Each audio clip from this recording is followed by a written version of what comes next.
আসসালামু আলাইকুম, how everyone. আশা করি সবাই খুব ভালো আছেন। আমি আপনাদের বোন ভালো আছি। সারাদিন কি করলাম চলেন শুরু থেকে শুরু করি। বহু বছর পর একটু গরম পানি নিয়েছিলাম, লেবু দিয়ে চিপড়িয়ে খাবো, তাই গরম পানি করে নিয়ে লেবুর রস আর এই যে এখান দিয়ে দারচিনিটা আগে দেওয়া উচিত ছিল, দিয়েছি পরে, কোনো ব্যাপার না, চিবিয়ে খেয়ে ফেলবো ছাগলের মতো। গরম পানিটা খাওয়ার পরে যেহেতু আজকে স্কুল নাই, তো নাস্তা করে নিব আমরা। নাস্তার প্রিপারেশন শেষ করে এদিকে 12টা বেজে গেছে, আর বাইরে এত সুন্দর রোদ উঠেছিল আজকে। আর ওই যে আপনাদেরকে যে কলা গাছটা দেখিয়েছিলাম, ওই দেখেন কলা গাছে আজকে মনে হয় একটু ঠিকঠাক করে দিচ্ছে ওই পাশের বাড়িওয়ালা আন্টি আর আঙ্কেল। তো দেখতেছিলাম আর মনটা ভাবতেছিল কে না কে জানি কলা মোচা ছুরি করে নিয়ে যাচ্ছে। তো না, আসলে কলার মোচাটা সুন্দর এমন একটা জায়গায় হয়েছে, কি বলবো, অসাধারণ। আর এই যে বাজার থেকে পুঁই শাক নিয়ে এসেছিলাম, আবার মাঝখানে একটু বাজারেও গিয়েছিলাম, তো পুঁই শাক এনেছি। এই পুঁই শাকটুকুর দাম নিয়েছে 20 টাকা। আর ওই যে মাছ ভাজবো, পাঙ্গাস মাছ ভেজে ভুনা করব, আর কাঁকরোল ভাজি করব। আর এই যে আমি আম কিনেছিলাম, এই আম ফজলি আম, এটা আপনাদের ভাইয়া একদমই পছন্দ করে না, যেহেতু ভাইয়া বাসায় নাই তাই ফজলি আমটা এনে নিজে খাওয়ার জন্য রাখলাম।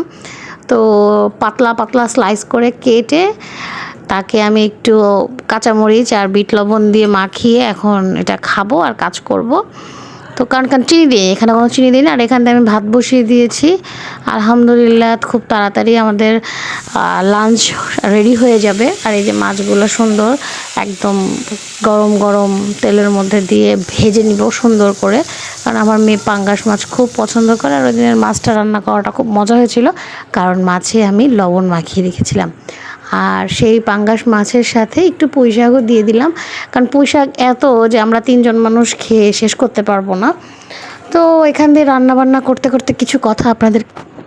একটা জিনিস কি, মেয়েরা বাবার বাড়ি থাকতে তেমন কাজ করে না, কিন্তু যখন একটা মেয়ের বিয়ে হয়ে যায়, সে তার পরিবারের সকল কিছু ছেড়ে যখন তার স্বামীর সংসারে চলে আসে, স্বামীর সকল দায়িত্ব, সংসারের প্রতিটা কাজ কিন্তু একটা মেয়ে নিজের হাতে সুন্দর করে করতে পারে। যেই মেয়ে কখন এক গ্লাস পানি ঢেলে খেতে পারে নাই, সেই মেয়ে এখন বাচ্চাও সামলায়, পানি ঢেলেও খায়, গ্লাস ধুয়েও খায়। তো এটাই বাস্তব যে আমরা মেয়েরা সব জায়গায় নিজেদেরকে খাপ খাইয়ে নিতে পারি, যদি সেটা জাতের মেয়ে হয়। এনিওয়েজ, কথাগুলা বললাম। আজকাল ফেসবুকে খুব দেখি মেয়েদেরকে নিয়ে লেখালেখি হচ্ছে যে সব মেয়ের কপালে সংসার হয় না। আসলে সংসার কার কপালে কেমন আছে সেটা একমাত্র আল্লাহ পাক ছাড়া কেউ জানে না, আর বাকিটা আমরা নিজেরা তৈরি করতে হবে। কিন্তু আসলে খারাপের সাথে থেকে একটা মেয়ে তার জীবন কিভাবে নষ্ট করে দেবে, সেও তো একটা মানুষ। তো এদিকে এত কথা না বলি, এই দেখেন আমার একটা বাজে অভ্যাস, এটা হয়তো আমি আমার মার কাছ থেকে পেয়েছি, যে একদিকে রান্নাও চলে আরেক দিক দিয়ে মোছামুছি চলতেই থাকে। আমি আসলে বেশি একটা রান্না পারি না, কিন্তু তারপরও যতটুকুই করি এভাবে পরিষ্কার করে করার চেষ্টা করি। তাতে হয় কি, রান্না শেষে বেশি একটা কাজ মনে হয় না, সাথে করলে, এটা আমার আম্মু বলে, এটা আমিও করি, আমার বোনও করে। তো এই দিক দিয়ে আমার কাঁকরোল কাটাও শেষ, ভাজাও শেষ, মানে ভাজি করাও শেষ। তো কাঁকরোলের সাথে একটু আলু দিয়েছি, নতুন আলু, এটাকে নতুন আলু বলে কিনা আমি জানি না, গোল গোল ছোটো ছোটো, কিন্তু এটার দাম বেশি। তো কাঁকরোলগুলো আজকে একটু লম্বা লম্বা করে ভেজেছিলাম, কিন্তু একটু লবণটা বেশি হয়ে গেছে। আর এই দেখেন তার মাঝখান দিয়ে আমার পাটা কেটে গেছে। হ্যাঁ, তো পাটা কেটে গেছে যখন, আমি আসলে কি বলবো, মানে আমার আর এই পা কাটা নিয়ে অনেক কাহিনী হয়ে গেছে, তো সেটা কোনো এক সময় বলবো।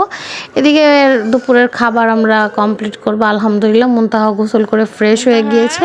মুনতাহা বলতেছে আম্মু ক্ষুধা লাগছে, তো আমি সেই নাও তোমার খাবার, চলো একসাথে বসে খাই, কারণ গোসল অলরেডি সকালে আমি করে ফেলছিলাম, শুধু মুনতাহাকে করাই দিয়েছি। তো এই আর কি, আজকে দুপুরে এই ছিল আমাদের কাঁকরোল দিয়ে আলু দিয়ে ভাজি, আর পাঙ্গাস মাছ দিয়ে পুঁই শাকের ভুনা। আর ডাল করিনি, কারণ প্রতিদিন ডাল খেতে ভালো লাগে না। তো এই আর কি আজকের খাবার মেনু ছিল। তো বসে বসে মা মেয়ে খাচ্ছিলাম, আর ওর বাবার সাথে কথা বলছিলাম একটু ফোনে, যে কী অবস্থা, কত দূর লাঞ্চ করেছো কি না। তো সেও বললো যে হ্যাঁ আমি লাঞ্চ করে নিয়েছি। অবশ্য আমরা যখন 4টার দিকে লাঞ্চ করি, সে তখন অবশ্যই লাঞ্চ করবে না, এটাই নিয়ম। আর ছেলে মানুষ তো টাইম টু টাইম খাবে, এটাই বাস্তব। তো যার পরে আর কি আমি খাচ্ছি, দেখেন আসলে তৃপ্তি সহকারে, অল্প একটু খাবো কিন্তু সেটা তৃপ্তি সহকারে খাবো, সম্মানের সাথে খাবো। ওই যে আপনি আমাকে 10টা গালি দিবেন, তারপরে এক থাল খেতে দিবেন, সেই খাওয়া আমি খাবো না। তো এই করতে করতে মা মেয়ে বিকাল গড়িয়ে সন্ধ্যা হয়ে গেল। তো আমাদের একটু বাইরে কাজ ছিল, তো পরে বললাম চলো, যেহেতু একটু বাইরের ওয়েদারটা ঠান্ডা, মা মেয়ে একটু ঘুরে আসি। তো মা মেয়ে গিয়েছিলাম একটু ঘুরতে, বলতে সেই নদীর পাড়ে একটু ঠান্ডা বাতাস খেতে যাচ্ছি। তো বেসিক্যালি যাওয়ার পরে এই মামার দোকানে বসে একটু হালিম খাই, এই পাশে হচ্ছে আপনার খেতাপুরি বেচে। তো ওদিন আর খাই নাই, কিন্তু আসলে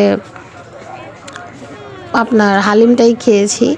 তো এই হালিমটা ভালো না, অনেকেই বলেন না, এটাই বাস্তব, স্বাস্থ্যসম্মত না।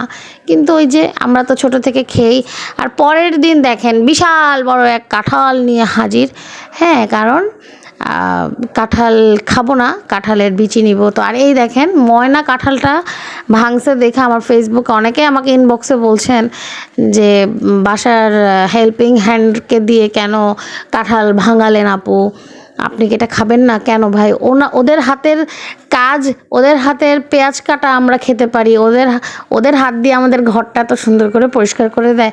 আর ওদের হাতের কাঁঠাল ভাঙাটা কেন হবে না? ওরাও তো মানুষ। তো আসলে ময়না আমাকে কাজে অনেক হেল্প করে। আর এই কাঁঠালটা ওর শ্বশুরের কাছ থেকেই নেওয়া। তো কাঁঠালটা তেমন একটা মিষ্টি ছিল না, আর আমি কাঁঠাল এত পছন্দও করি না, মানে পুরো বাসা কাঁঠালের গন্ধ। আর এদিকে মুনতাহার সেই ড্রেসটা এখনও করা হয়নি, অনেক দিন ধরে বসি না। তো এটা ফাইনালি শেষ করব। তো আজকে এই পর্যন্ত। তো সবাই ভালো থাকবেন, সুস্থ থাকবেন। আর হ্যাঁ, বাইরে কিন্তু অনেক সুন্দর বৃষ্টি শুরু হয়ে গিয়েছে।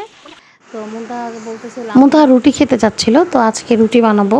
তো চলেন কিভাবে রুটি বানাই, কি করি, সব আপনাদের সাথে একদম শেয়ার করছি।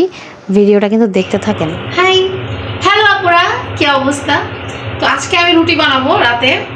তো আজকের জন্য না, বেশ কিছু দিনের জন্য রুটি বানিয়ে রাখবো। তো এই যে ডো বানাই নিছি, তো এই ডোটা এখন আমি মুখে নিব ভালো মতো।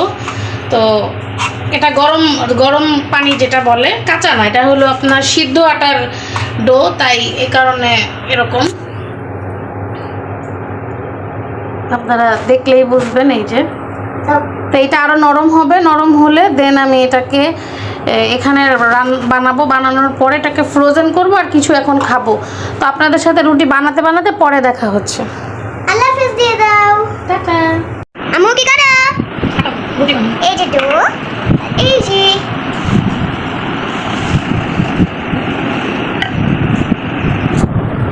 এখানে নিয়ে নিছি, কারণ এই যে দেখেন, বানো বানো বানো। রুটির একটা শেপ আসবে, এর জন্য আমি রুটি বানাচ্ছি। রুটিটা গোল হচ্ছে, সবাই বলবেন, আর সবাই আমার হাতের রুটি খেতে আসবেন।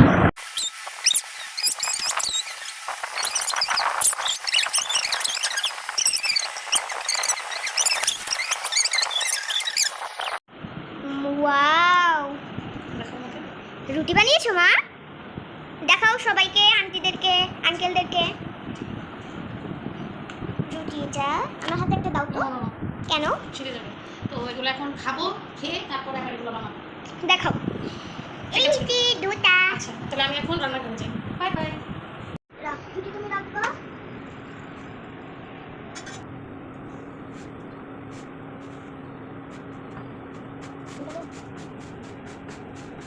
না, কেন? আমাকে দাও। বিসমিল্লাহ। স্যার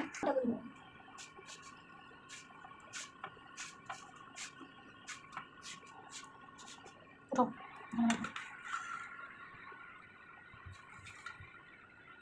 আরেকটা রুটি এখানে দিতে হবে। তো আমাদের রুটি বানানো শেষ। এই যে রুটির ফাইনাল লুক। আমরা 4টা রুটি ভেজে নিয়েছি, মা মেয়ে খাবো আজকে। আর পুঁই শাক দিয়ে যে ডিম দিয়ে তরকারি রান্না করেছিলাম। তো তারপরে এগুলো সুন্দরভাবে খেয়ে নিব। মুনতাহাকে বললাম চুলটা বেঁধে আসো, তারপরে খেতে বসি। এদিকে অনেক রাত হয়ে গেছে এটা করতে করতে। তো সবাই এতক্ষণ আর ধৈর্য সহকারে আমার ভিডিওটা দেখার জন্য অসংখ্য অসংখ্য ধন্যবাদ। আর অবশ্যই নতুন হয়ে থাকলে বেল বাটনে ক্লিক দিবেন, সাবস্ক্রাইব করবেন, আর আপনাদের মূল্যবান কমেন্ট অবশ্যই আমাকে জানাবেন। আর এই যে এইগুলো ফ্রোজেন করব, এখানে মনে হয় 10-12টার মতো আছে, না জানি 20টার মতো আছে। তো আমি বেসিক্যালি 30টা করেই করি সবসময়।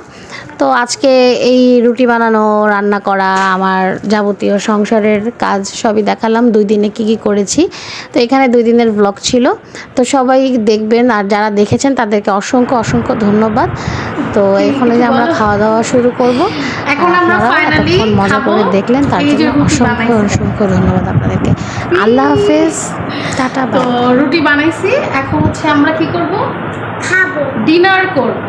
তো সবাই ভালো থাকবেন, সুস্থ থাকবেন, আর অবশ্যই লাইক